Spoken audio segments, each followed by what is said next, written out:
At Boone Mercer's ranch, where the red walls of Caprock Canyon caught the last of the day's light, the house stood quiet against the evening wind. Boone Mercer had not left his bed in 3 days. Johanna sat beside him, holding his hand, her weariness showing in her face. On the other side of the room, Laura stood watch, waiting for any small chance to offer comfort.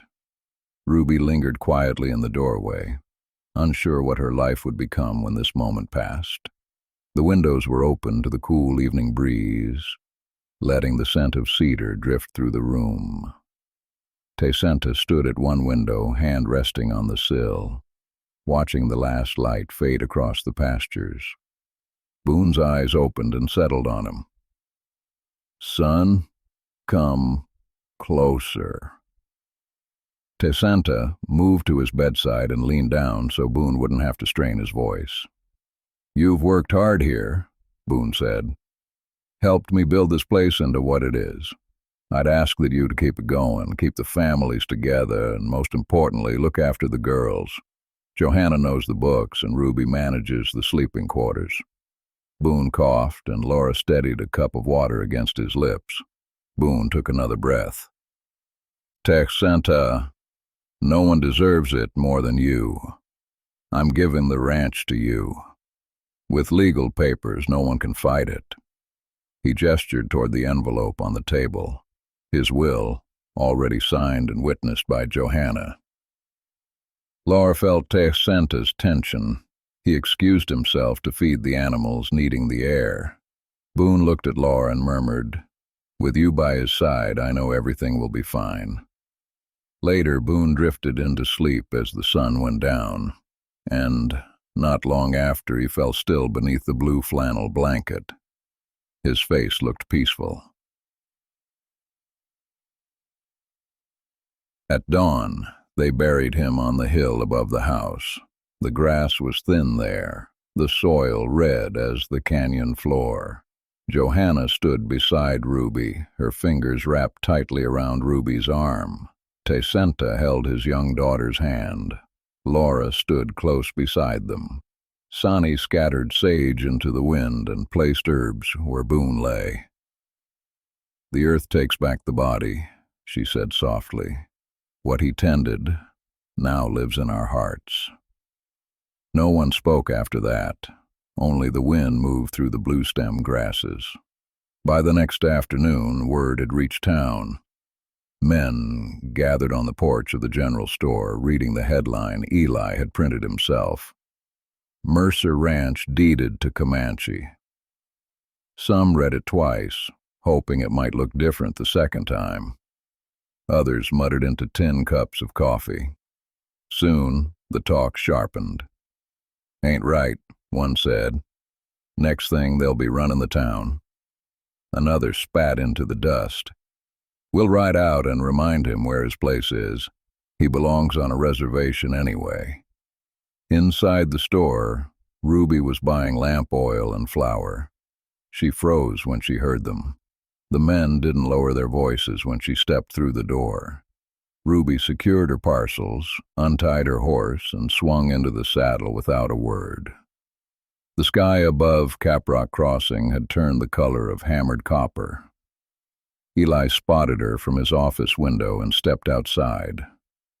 "Ruby, wait," he called. She reined in just long enough to look back. "I meant the article to be fair," he said. "Boone's words, nothing more." "You lit a match in a dry field, Eli," she said. "Don't act surprised at the fire." Then she kicked her horse and rode off, leaving him in a spray of dust.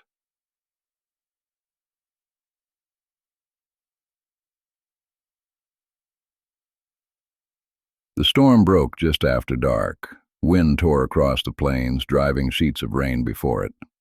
Lightning struck somewhere near the west pasture, carrying the sharp smell of smoke. Tecenta had the horses penned, and lamps lit along the porch when Ruby rode hard up the lane. She slid from the saddle, rain running down her hair and shoulders.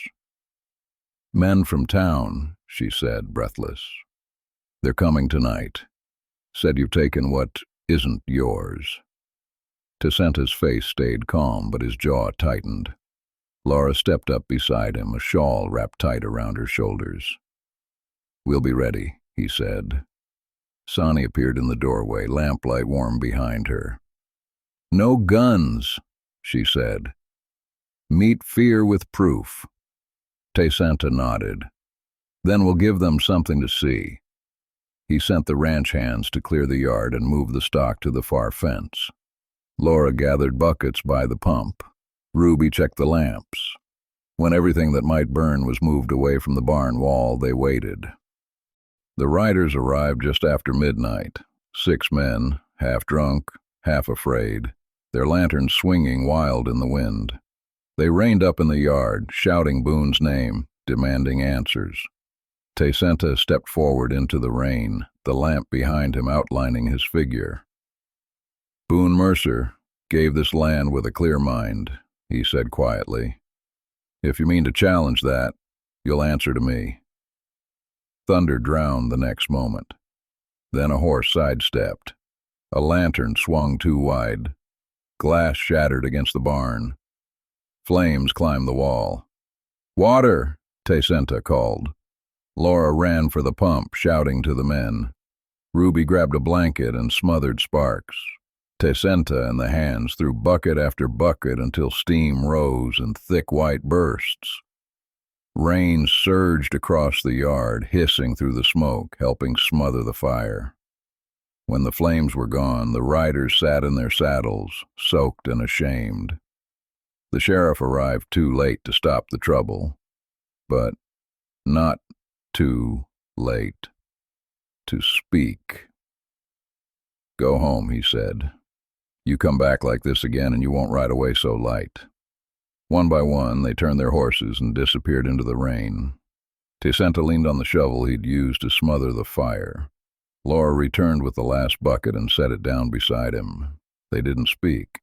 They stood together in the steaming yard until the thunder rolled away and only the rain remained. When the final steam lifted from the barn wall and the yard settled into heavy quiet, the riders were long gone, but their words still hung sharp in the air. Ruby stood at the porch rail, rain sliding down her face, her hands trembling with a rare, fierce anger. Laura touched her arm. "What is it?" Ruby stared toward the road that vanished into the plains. "Eli knew," she said softly. "He knew that headline would rattle men who don't need much rattling. He didn't lie. He just poured oil he knew would catch flame." 2 of Tessenta's ranch hands, Taka and Stone Bear, were hauling away scorched timbers. They looked up at the sound of her voice. Ruby walked toward them, jaw set. "I need a favor," she said. "Not blood, not broken bones, just a lesson he won't forget." Taka nodded. "You want him frightened?" "Frightened," Ruby said. "Not harmed. He needs to understand what his words nearly cost us." The brothers exchanged a look. "Say no more," Stone Bear said. They mounted their rain-slick horses and rode into the dark. Ruby stayed on the porch, gripping the rail until her knuckles whitened. It was well past midnight when Eli stepped out of his office, turning the key in the lock. The rain had eased to a drizzle. He pulled his coat tight and glanced along the dim street. A horse snorted in the shadows. Before he could turn, a hand caught his collar, firm but not cruel. "Evening," Stone Bear said behind him. "We're going for a ride." Eli froze. "What? Why? What's this about?" "I think you know, newsman," Taka said from the darkness. "You printed something you knew would stir trouble for our people." Eli tried to step back, but Stone Bear kept a steady grip as they guided him toward the horses. Taka leaned in. "Words can kill as quick as fire. Don't set them burning unless you're ready to see the cost." Eli swallowed and nodded too fast. They rode for a long stretch, coyotes howling across the plains. Eli had never felt fear gather so deep in his bones. "Dismount," Taka said, quietly. Eli obeyed. They circled him once, letting the dark press in around him. Then Taka said, Close your eyes. Turn 3 times. Eli did as he was told. When he opened his eyes, they were gone. His horse stood waiting. Something hung from the horn, Ruby's necklace. Eli felt sick, not from fear, but from understanding. Ruby watched from the porch as Taka and Stone Bear emerged from the dark. "Done?" she asked. Stone Bear nodded. "He won't sleep much tonight." Ruby exhaled, the tightness in her chest easing at last. "Good," she whispered. Morning brought gray skies and uneasy quiet. Smoke curled from the cabins. The barn wall was blackened, but still standing. Tessenta walked the fence line while Laura checked the garden. Across the yard, Sani swept mud from the porch steps, watching him with steady eyes. She knew the anger wouldn't vanish. Men carried grudges the way wind carried dust, always finding a place to settle. That evening she joined them near the porch rail. "They'll be back," she said. "Maybe not tonight, but soon. Hate doesn't die easy." Tessenta looked up from the tack he was mending. "Then we'll wait." "No," Sani said gently. "Waiting feeds it. We'll do something they don't expect." Laura tilted her head. "What are you thinking?" "We open our gates," Sani said. 3 days later, wagons began rolling up the Mercer Road. Word had traveled quietly through the children, the women who shared bread, anyone tired of long bitterness. They arrived with cautious eyes and hands unsure where to rest. Sani had set long tables across the yard, filled with food from the ranch kitchen and dishes her own people brought from their fires. Beans and venison, fry bread and cornbread, pots of coffee, sweet cakes from Johanna's oven. Laura sat at a small table teaching mothers how to identify herbs and steep them properly. Sani ground willow bark and mint, showing simple medicines with a calm, steady voice. Tessenta and the ranch hands shoed horses for free, letting men from town watch their precision and skill. By late afternoon, the line between us and them had begun to blur. Children chased one another through the grass. A fiddle played. Someone brought a drum. When dusk settled, lamps glowed across the tables. Sani stepped onto the porch where Boone used to stand and watch his cattle graze. The crowd quieted. "Boone Mercer said this land was for anyone who worked it honest," she said. "That's all we ask, that the work be shared, and the healing too." Heads nodded. A man near the back raised his hat in silent respect. It was enough. By the time the stars came out, the last wagon creaked down the hill. The yard was scattered with empty plates and trampled grass, but the air felt lighter. Ruby and Johanna gathered dishes by lantern light. Laura tucked Tessenta's daughter beneath a quilt. Tessenta carried chairs back under the porch. Sani walked the yard, extinguishing lamps one by one. When she reached the last one, she paused, looking out over the dark pasture. Crickets sang, cattle lowed in the distance. Peace, fragile but real, had finally settled. A week later, talk in town had changed. Some still grumbled, but others spoke of the food, the music, the children laughing together. The anger wasn't gone, but it no longer owned the conversation. Each autumn after that, the Mercer yard filled again, until folks simply called it Mercer Day. Years later, one evening when the valley glowed the color of honey and fire, Sani sat at a table showing children how to grind herbs into powder.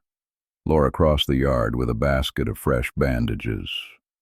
Ruby and Johanna hung white curtains in the cabin windows, catching the last gold of sunset.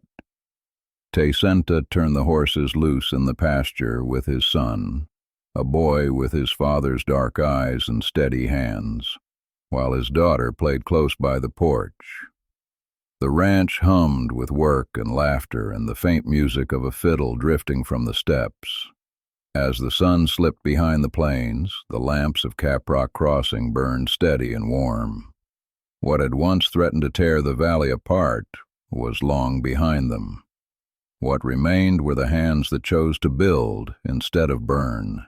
And when the final light faded from the sky, the Mercer house stood glowing against the dark, offering comfort to every soul who called it home.